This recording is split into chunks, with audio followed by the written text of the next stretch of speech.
Hello all, welcome back to my channel. నేను మీ Srinivas, Srinu 684. Last వీడియోలో అయితే తంజావూరు వెళ్ళాను కదా, అక్కడ నుంచి నేను చిదంబరం అయితే వెళ్ళాను.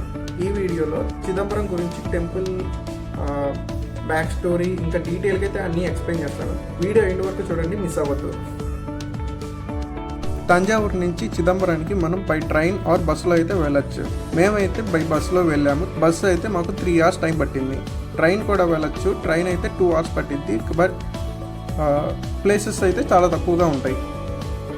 మొత్తం పంచభూతలింగాలు 5 అయితే ఉన్నాయి. ఫస్ట్ వచ్చేసి కాంచీపురంలోని ఏకాంబరేశ్వర టెంపుల్, సెకండ్ శ్రీరంగంలోని జమ్మూకేశ్వర్ టెంపుల్, థర్డ్ తిరువణమలైలో అరుణాచలం టెంపుల్, ఫోర్త్ వచ్చేసి శ్రీకాళహస్తిలోని శ్రీకాళహస్తీశ్వర టెంపుల్, ఫిఫ్త్ వచ్చేసి చిదంబరంలోని తిల్లాయి నటరాజ్ టెంపుల్. ఈ 5 టెంపుల్స్లో 4 టెంపుల్స్ వచ్చేసి తమిళనాడులో ఉన్నాయి, ఒకటి వచ్చేసి ఆంధ్రప్రదేశ్లో ఉంది.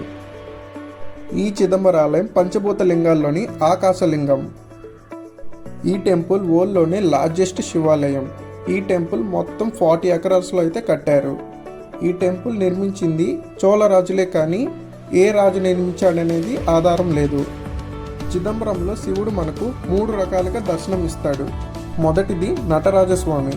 ఈ నటరాజస్వామి విగ్రహం కాలి బొటను వేలు భూమికి అయస్కాంత శక్తికి మధ్య బిందువు అని సైంటిస్టులు చెప్పారు. రెండవది స్ఫటికలింగ రూపం. మూడవదే చిదంబర రహస్యం. గర్భాలయంలో వెనక గోడకి ఓ చక్రం ఉంటుంది. దాని ముందు బంగారు బిలవ పత్రాలు ఉంటాయి. అయితే అవి కనిపించకుండా ఓ తెర ఉంటుంది. అక్కడ వచ్చే భక్తులకు పూజారి లైట్గా తెరిచి చూపిస్తారు. కానీ మనం ఎంత ట్రై చేసినా అవి మనకి కనపడవు. ఇదే చిదంబర రహస్యం.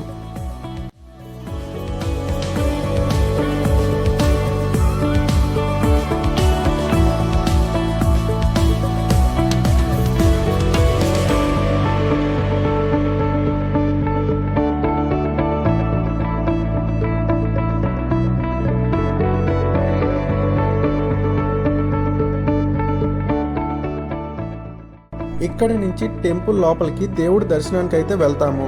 ఇక్కడి నుంచి మొబైల్ ఆర్ కెమెరా ఏది ఎలా ఉండదు.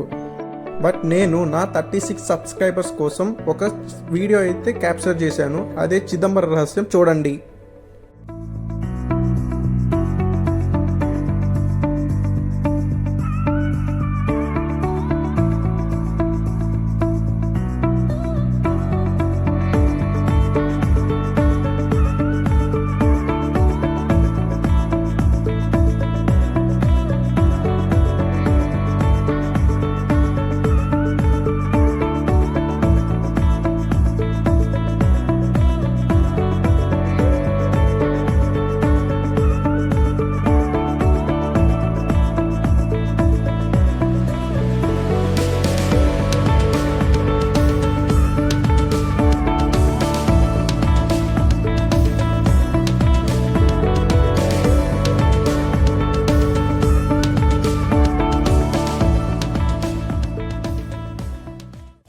Me free, VIP, walking easily, but so casually. No creepy, locked and mentally, that's a guarantee. Talk to me, numbers never lie, add it up, that's me.